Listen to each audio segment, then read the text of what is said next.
Hello, this is Danny Cruz Pinch Tune, and this is the NewBeeDrone Flyby.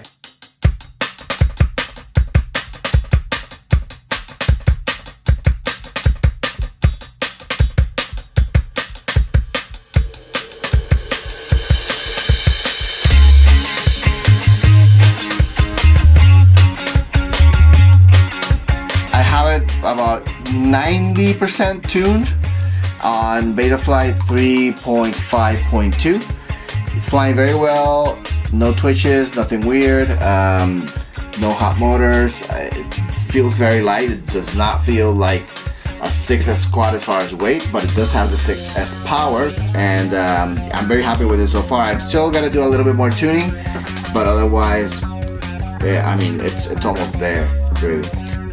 I'll probably make it my main race rig, and I'll have a backup for it as well. So yeah, I really think that if you're on the fence about it, definitely jump in and get one, because it's a very, very cool build. And if it's going to be your first 6S build, then keep in mind it's going to be a tight build, so it's not as easy as building one of the ones that just has full-size components. But at the same time, you end up with a quad that's much lighter and much easier to fly, and because of that, much more competitive and harder to end up crashing during a race. So there you have it. This is the NewBeeDrone Flyby 6S build, and yeah, you can get it at newbeedrone.com. Links are in the description. Thank you very much.